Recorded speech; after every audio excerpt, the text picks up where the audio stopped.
ఉన్న బంగారాన్ని విడిపించి ఆ రోజు ఆన్లైన్ రేటుకే మేము కొంటాం. Sharma gold company.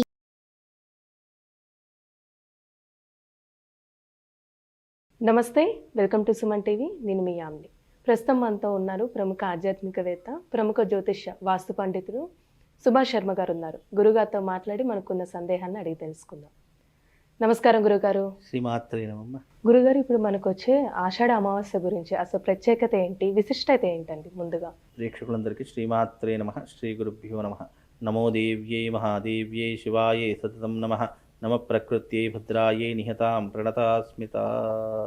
ఆషాఢ అమావాస్య. ఈ అమావాస్య ప్రత్యేకమైనటువంటిది ఎందుకన్నామంటే ఇది పుష్యమీ నక్షత్రంతో కూడుకొని వస్తుంది కాబట్టి ఈ అమావాస్య చాలా ప్రత్యేకమైనది అని చెప్పుకోవచ్చు. అందులోనూ ఈ ఆషాఢ అమావాస్య దేనికి ప్రత్యేకత అంటే పితృయజ్ఞం చేయడానికి, పితృకార్యములు చేయడానికి, నదీ స్నానాలు ఆచరించడానికి ఈ అమావాస్య చాలా ప్రత్యేకమైనది. అంటే అసలు ఏ రోజు రాబోతుందండి? ఈ అమావాస్య వచ్చేసి మనకు ఆగస్టు 4వ తారీఖు రోజున రావడం జరుగుతుంది. అందులోనూ ఆదివారం రాబోతుంది కనుక ఇది చాలా విశేషమైనటువంటిదని భావన చేస్తుంది. ఆదివారం ఎక్కువ ప్రత్యేక. అందుకే మన చిన్నకాలం చెప్పి ఆదివారం అమావాస్య దయ్యాలు తిరిగే సమయము 12 అయింది అంటే గనక ఎవరు కూడా బయటకు వెళ్ళకూడదు అని చెప్పేసి ఇలా చాలా రకాలుగా చెప్తూ ఉంటారు. అంటే ఆషాఢ మాసము ఆదివారము అమావాస్య చాలా ప్రత్యేకమైనటువంటిది అని అర్థం. అందులోనూ దీన్ని అర్క అమావాస్య అని కూడా అంటారు. అర్క అమావాస్య అంటే ఆదివారం కనుక అమావాస్య వస్తే దీనికి అర్క అమావాస్య అని పేరు. అదేవిధంగా పుష్కర అమావాస్య అని కూడా, పుష్కర అమావాస్య కూడా అనుకోవచ్చు. ఆదివారం పుష్యార్క అమావాస్య అని కూడా చెప్పుకోవచ్చు. పుష్యార్క అమావాస్య వస్తే ఆదివారం అమావాస్య వస్తే దానికి పుష్యమీ నక్షత్రం రోజున వస్తుంది కనుక ఇది పుష్యార్క అమావాస్య అని కూడా చెప్పుకోవచ్చు. కనుక ఈ పుష్యమీ నక్షత్రం రోజున ఈ అమావాస్య వస్తుంది కాబట్టి ఇది చాలా పితృకార్యానికి చాలా అనువైనటువంటి యోగము. ఆ రోజున గంగా స్నాన విధిని ఆచరణ చేసుకోవాలి. ఎప్పుడైనా ఒకటి చెప్తాను, ఈ యొక్క పుష్యార్క అమావాస్య చాలా ప్రత్యేకమైనది. పుట్టిన ప్రతి మనిషి, తల్లిదండ్రులు లేనటువంటి వారు ఎవరైతే ఉన్నారో వాళ్ళందరూ కూడా ఈ అమావాస్య రోజు పితృయజ్ఞం చేయాలి. ఆ రోజున పితృయజ్ఞం చేసినటువంటి వారు ఎవరైతే ఉంటారో వాళ్లకు తప్పకుండా మోక్షము, పితృదేవతల యొక్క సంపూర్ణమైనటువంటి అనుగ్రహం కలుగుతుంది. అందుకే ఈ యొక్క ఆషాఢ పుష్యార్క అమావాస్య రోజున గోదావరి క్షేత్రం నందు బాసర నందు ఈ యొక్క పితృయజ్ఞ కార్యక్రమాన్ని చేపట్టడం జరుగుతుంది. ఆ రోజున వీలైనటువంటి వారు, మీకు పితృదోషం ఉంది, మీకు ఏదైనా ఇబ్బందులు ఉన్నాయి, పితృదోషం వల్ల మేము మా తల్లిదండ్రులకు సరైనటువంటి కర్మ చేయలేకపోయాము, మా తల్లిదండ్రులు మేము సరిగ్గా చూసుకోలేకపోయాము, మా తల్లిదండ్రులు అందరూ కూడా అనేక రకములైనటువంటి రోగ సమస్యలతో హఠాత్మరణం చెందారు, రోడ్డు ప్రమాదాల్లో చనిపోయారు, లేదా ఆత్మక్షోభతో చనిపోయారు అని అనుకున్నటువంటి వారందరూ కూడా ఈ పితృయజ్ఞంలో పాల్గొనండి. ఎందుకంటే ఈ పితృయజ్ఞం అనేటటువంటిది చేయడం ద్వారా మీకే కాదు, రాబోయే మీ పిల్లలకు, వాళ్ళ పిల్లలకు వంశపారంపర్యంగా వచ్చే పితృదోషాలు సంక్రమించకుండా పితృదేవతల యొక్క సంపూర్ణమైనటువంటి అనుగ్రహము మీకు కలుగుతుంది. ఎందుకంటే జాతకం లేదు, మా జాతకం ఏంటో మాకు తెలియదు, లేదా మా జాతకంలో పితృదోషం ఉందా లేదో కూడా మాకు తెలియదు అని పుట్టినరోజు కూడా లేదు అని అనుకునేటటువంటి వాళ్ళు ఎవరైనా ఉన్నట్టయితే ఈ పితృయజ్ఞంలో పాల్గొనండి. ఇది స్వయంగా గోదావరి క్షేత్రంలో చేయవలసినటువంటి పితృయజ్ఞము కనుక ఈ యొక్క ఆగస్టు 4వ తారీఖు ఆదివారం రోజున గోదావరి క్షేత్రంలో పితృయజ్ఞం అనేటువంటిది నా చేతుల మీదుగా నేను నిర్వహిస్తున్నాను.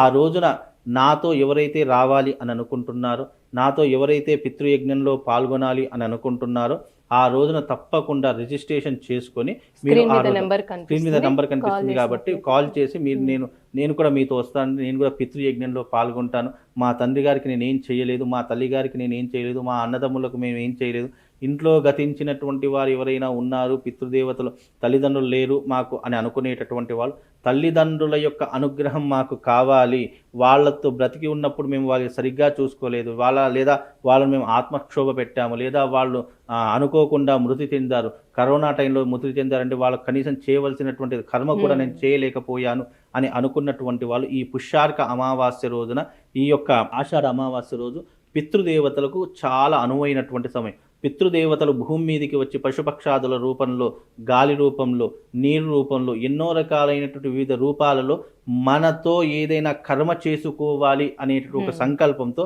వాళ్ళు భూమి మీదకి తిరుగుతూ ఉంటారు. కనుక ఆ రోజున పితృయజ్ఞంలో పాల్గొనండి, మీ పితృదేవతల యొక్క సంపూర్ణమైనటువంటి అనుగ్రహాన్ని పొందండి. బికాజ్ ఎందుకు ఈ యొక్క విషయం చెప్తున్నానంటే, దేవతల యొక్క అనుగ్రహం ఎలాగైనా పొందవచ్చు. ఒక పుష్పం పెట్టి పొందవచ్చు, ఒక అర్చన చేసి పొందవచ్చు, ఒక అభిషేకం చేసి పొందవచ్చు, ఎలాగైనా భగవంతుడి యొక్క అనుగ్రహం పొందవచ్చు. కానీ పితృదేవతల అనుగ్రహం అనేటటువంటిది అంత సులభంగా ఎవరికీ కూడా దొరకదు. కనుక అలా దొరకాలి, పితృదేవతల అనుగ్రహం మా మీద ఉండాలి, మాకు ఎప్పుడూ కూడా అశాంతి ఉండకూడదు, మాకు ఎప్పుడూ కూడా మానసిక వ్యధ ఉండకూడదు, ఎప్పుడూ కూడా మేము ఆరోగ్యంగా ఉండాలి, ఐశ్వర్యంగా ఉండాలి, మాకు ధనానికి లోటు ఉండకూడదు, సంతానానికి లోటు ఉండకూడదు అని అనుకునేటటువంటి ప్రతి ఒక్కరు కూడా పితృయజ్ఞంలో పాల్గొనండి. అంటే ఇప్పుడు కొంతమందికి నెగిటివ్ ఎనర్జీ అండి. అంటే ఇప్పుడు మనకు వచ్చే అమావాస్య ఆషాఢ మాసంలో వస్తుంది, అవునమ్మా, ఆదివారం కాబట్టి ఆ రోజు ప్రత్యేకించి బోనాలు చేస్తూ ఉంటారు. అవునమ్మా. కొంతమంది నిమ్మకాయలు అలా తిప్పేసి ఉంటారు కదండి, కొంచెం ఆరోగ్య పరిస్థితి అనేది సరిగ్గా ఉండదు. వాళ్ళకి సంబంధించిన ఏదైనా ఒక పరిహారం అయితే ఇప్పుడు ఈ యొక్క ఆషాఢ అమావాస్య ఏదైతే 4వ తారీఖు ఉందో, బోనాలు ఆ రోజుతో సమాప్తం అయిపోతాయి. లాల్ దర్వాజాతో సమాప్తం. లాల్ దర్వాజా అమ్మవారి టెంపుల్ దగ్గర బోనాలన్నీ సమాప్తం అయిపోతాయి. ఆ రోజున చాలా మంది మీరు అన్నట్టుగా నరదృష్టి, నెగిటివ్ ఎనర్జీ పోవడానికి చాలా ప్రయత్నాలు చేస్తారు.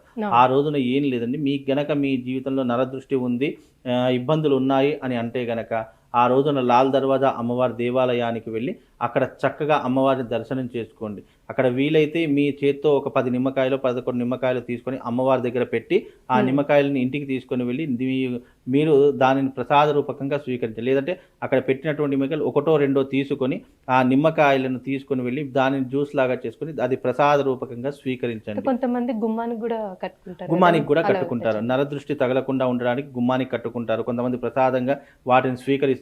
అంటే ఆరోగ్య దోషాలు ఉన్నటువంటి వాళ్ళకి, మానసిక ఏదైనా దాటాము, ఏదైనా మా మీద ఏదైనా ప్రయోగం జరిగిందంటే దాన్ని ప్రసాద రూపంగా తాగుతూ కూడా ఉంటారు. మరి కొంతమంది ఇంటికి దోషం ఉంది అని చెప్పేసి ఆ నిమ్మకాయలు ఇంటికి కూడా కట్టుకుంటారు. దాని ద్వారా కూడా నెగిటివ్ ఎనర్జీ పోయేటటువంటి అవకాశాలు చాలా మట్టుకు ఉంటాయమ్మా. అలా చేయడం ద్వారా కూడా నెగిటివ్ ఎనర్జీ పోయి మనకు సకాల సంపత్తులు అన్నీ కూడా లభిస్తాయి. కనుక ఇది అంతా కూడా నెగిటివ్ ఎనర్జీకి సంబంధించింది. అమ్మవారిని దర్శనం చేసుకుంటే చాలు, ఆ తల్లి అన్నీ చూసుకుంటుంది. ఇది పితృయజ్ఞానికి చాలా ప్రత్యేకమైనటువంటి రోజు కాబట్టి ఆ రోజున బాసర క్షేత్రంలో నా చేతుల మీదుగా ఆ రోజున పితృయజ్ఞం జరుగుతుంది. అందరూ కూడా పాల్గొనండి. తప్పకుండా మీ పితృదోషాలన్నింటినీ కూడా దూరం చేసుకోండి. చాలా చక్కగా తెలియజేస్తారు గురుగారు, ధన్యవాదాలండి. సుమన్ టీవీలో మీ పర్సనల్ అండ్ బిజినెస్ ప్రమోషన్స్ కోసం కింది నెంబర్కి కాంటాక్ట్ చేయండి.